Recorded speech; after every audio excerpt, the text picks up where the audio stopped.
Hello, YouTube. This is Doug Robbins. I want to talk to you today about Halloween Ends. And more importantly, if you didn't want to add this to the movie, that's fine. But there's also the novelization that I think they could have at least tried. Um, and they should have tried because on its own, okay, um, does Michael Myers deserve to die? Yes, he's a serial killer. He doesn't deserve empathy, but a lot of fans were very upset. Um,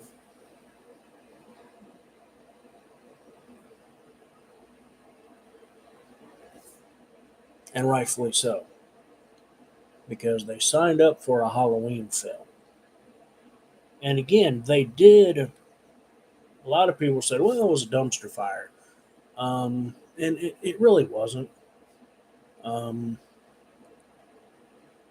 it just, I don't want to say it didn't try hard because it spun its wheels unnecessarily. And when I say spun its wheels, imagine the Incredible Hulk is lifting up like an RV and the wheels are spinning. And that's what the screenwriters did until they just eventually, the Hulk eventually at the end of the movie puts it down and let the people he's let spin their wheels unnecessarily go. Now, how do we make the stuff they did make sense? Okay. In the Halloween Ends novel, there is a part that says Michael Myers, if you do not fear him, he can put his evil uh, inside you by like staring into your eyes. Which again, staring into your eyes, what's that sound like? That sounds like Dracula. Um, the fact that you don't fear him means what? This is literally being like invited in, like inviting Michael personally, like because regular Michael would just stab you and like whatever. But this Michael is like Dracula because Dracula has to be invited in, and it can hypnotize you with his eyes. Um, so again, right away, and if somebody now some of these touches, that's why I said try it in the book, and if it just seems too cheesy or too, you know, out of the sphere of what you want a Halloween movie to be, I understand that too. But someone could find out, or I mean, even if they don't know that, don't look at his eyes. Someone could have run along, and again, maybe there's some mud or something Corey could have flung, break eye contact somehow with Michael Myers, knowing like, wait a minute, something's fucked up, like, because you can feel something ain't right, and especially he has that flashback. Okay, something ain't right. I gotta break contact. I certainly want to get this motherfucker's hand off my throat. So, yeah, I think you can do that. Um,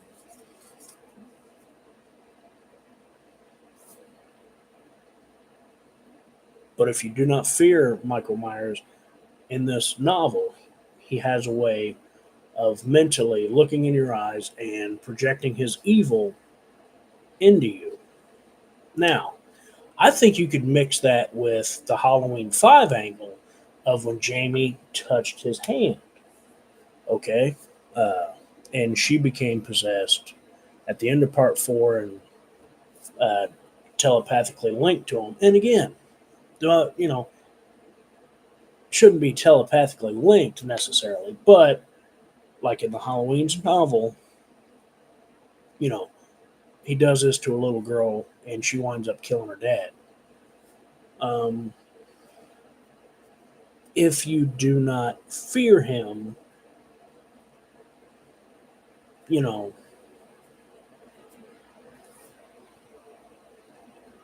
that's the key. And you can only do that if you don't fear him. Look at 1978. Michael literally just stands there and lets Loomis shoot him 6 times. And what you got to remember is Michael Myers was, constantly from age 6 to 21, he was constantly what? He was constantly uh,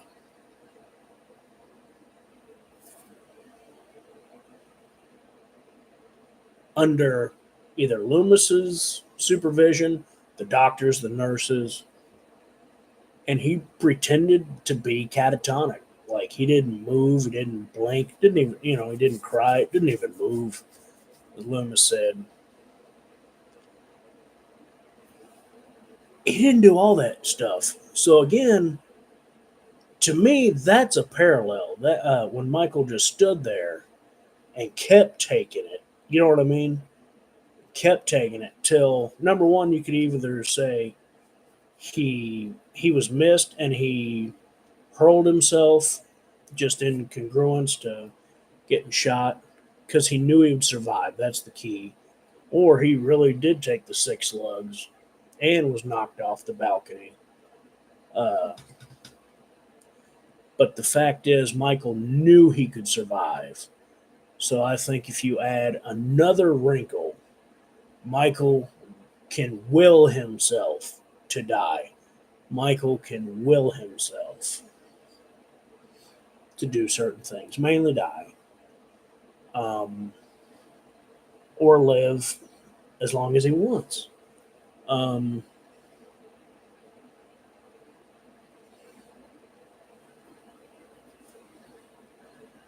right there, giving Michael back some control is the right way to go. And again, he possesses, because again, Michael grabs him. And if he thinks this is a new vessel that I can help, because he's kind of, Corey's messed up and he's evil and, he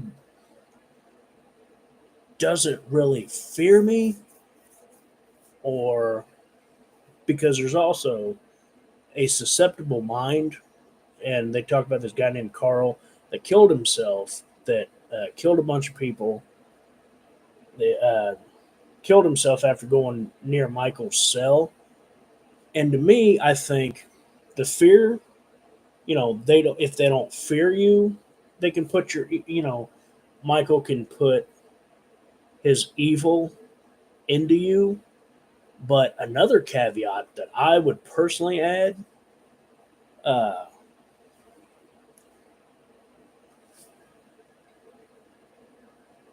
Michael can, uh,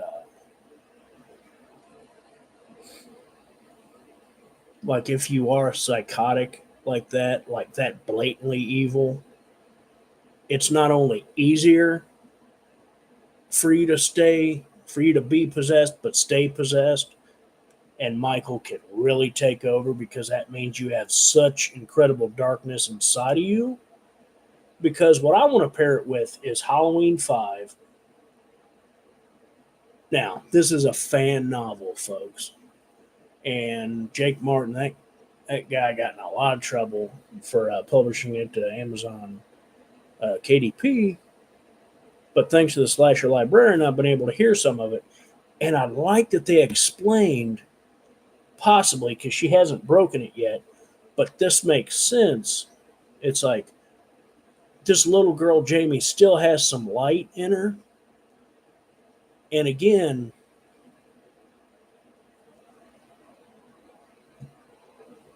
you think, man, because when she touches his hand, and this light is her. And it feels like this light is possibly what can break the spell over Michael Myers. Um, and again, when I think of it contextually, okay, and I'm thinking of Halloween 5, they were psychically linked because a lot of people, they're thinking, what in the hell is this? We got Michael Myers crying in 5 because, and I started thinking, I was like, wait a minute.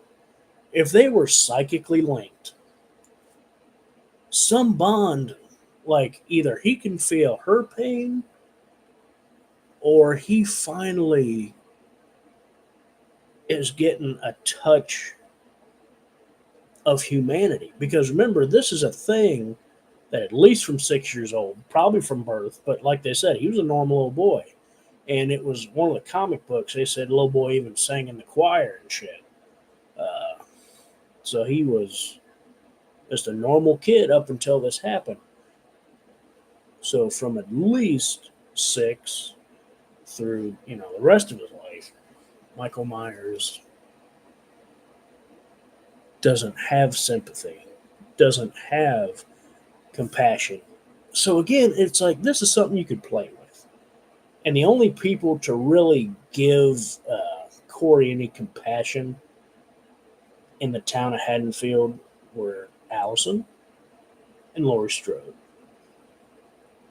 So you think maybe that could be the light in Corey's. Like he's like, I'm all kinds of fucked up. My mom fucked me up. These bullies fucked me up. Uh, I got all this hate in me and all this resentment. Um, and he can still keep that glimmer of hope, which kept Jamie alive, or he can go be evil. And again, when Michael doesn't need Corey anymore, and he can either kill him off like you dumbass, why did because Michael, remember I said, Michael can will himself to do stuff, will himself to die, will himself, maybe he willed himself weak. Maybe he pretended to be weak. Um, maybe because, and maybe it's psychological, uh, but I don't know.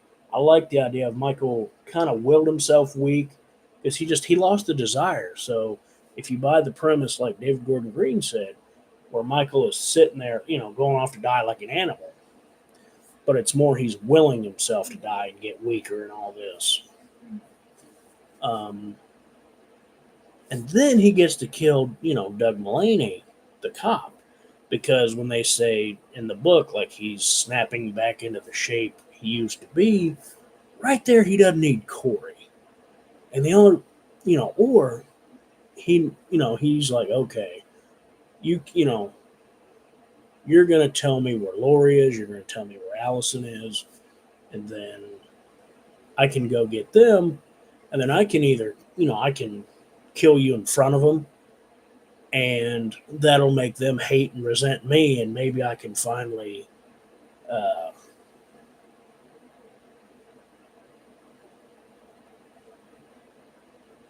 get inside Laurie and Allison's head, like they could snap like Corey, because at the end of the book in Halloween Ends, apparently, the little girl that he possesses and lets, kill her dad, he kills her at the end because you let the darkness consume uh, you. Because, like, I know Michael's blank, but I can't remember if it was in the Dave Gordon Green trilogy or what, but I've just kind of deduced this. Michael really doesn't like you being like him, and he really doesn't want you to be evil either, especially to his degree. It's hard to explain, but it's just something I've deduced. But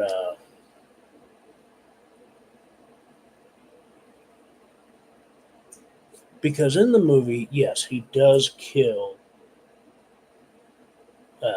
Corey, which is fine, but emphasize to the audience that this has been Michael willing someone to die, or has been willing and possessing Corey because he wants to live on, but he's ready to die. But he wants to pass it on to Corey. He wants to, and if you kill Corey off, when Lori says do it, meaning kill her, and he's grabbing her throat, what's he doing? And he's looking in her eyes. He's hoping, this bitch has so much trauma and darkness inside her, I can finally get inside her. And then if I let Allison grab my arm, kill me, slit my throat, slit my wrists, and then I will myself to die, you know what I mean? It would be, yeah, make sure you emphasize that Michael is the one that has caused Corey to do this killing. Or at the very least, you let Michael kill more than Corey. Uh, let my, another angle is pin the killings on Corey, make the killings that Michael did on Corey to make Michael look smarter, and having that touch of evil, even if he lived at the end, he would still have that possession. And then, just like Chucky and Child's Play starting the chant in the second one, but because he had been in the body or in Chucky, the good guy doll's body too long, it didn't work. But maybe a little bit could have passed into Lori. And we see that at the end, like Michael, even if the body's gone, his evil, more than just through trauma, fuck all that shit. Trauma's wonderful and all that. And it's like, yeah, it's a trauma narrative, great. But we want Michael. And it would make a lot more sense if he willed himself to die after doing all that badassery in 2018 and kills. And even the original, uh, was it Deadliest? No, not Deadliest Warriors. Deadly Thousand Ways to Die. I don't know. Somebody talked about, like, it would have been YouTube channels. But they're like, yeah, that pin in Michael's neck or a crocheting needle right there would have killed him. All those shots falling, all this shit would have killed him. And he doesn't die. You know what I mean? So, like, I don't know. Thinking of Michael being able to will himself to die. And if you still want some of the joint murders, and letting Corey go deeper and deeper, you know, that light's extinguishing. That light's extinguishing in him, or it wasn't there to begin with. But you know what I mean? It's more Michael's influence. Because right now it's a hodgepodge. Because remember, like I said, this is in the book. Or this could be in the book. But the reason you're there at the Halloween movies, especially after this trilogy, we want to see Michael. They weren't there for Corey. And the reason I, propose it like this is, to me, I figure if this is what you want to do, okay, with this movie, tie up these threads and make Michael seem you know, smarter than and stronger than you did by not explaining anything, not saying that, yeah, Michael, let him take his mask. Michael was basically the cause of him killing people, because he's so weak and ineffectual. And then what do? You have at least one or two scenes where Michael shows his dominance, and that after at least killing Doug Mulaney, you know what I mean? Because, yeah, he pins up little Michelle Dawson, Nurse Deb, up against the wall, but that ain't shit. That ain't satisfactory. Um, Now, when Corey's stabbing to me, it's like Corey's stabbing the shit out of him. He's stabbing the shit out of Dr. Mathis, which is showing his brutality. But to me, that's when we're done with Corey. He's as evil and he's snapped, and even like pretty much getting off on like saying Michael killed Nurse Deb. You know what I mean? Like, that's the perfect time where Michael takes back over, and it's like, yeah, Allison, look what I did with your little boyfriend. You know, I've killed him. I killed Cameron. You ain't never gonna be happy, and then I'm gonna kill you, bitch, or I'm gonna kill your grandma. You know what I mean? But when he does will himself to die, it's because he's sure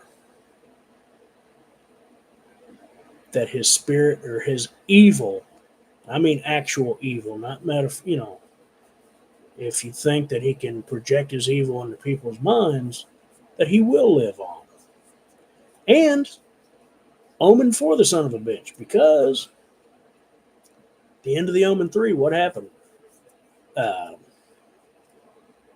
Delia, who's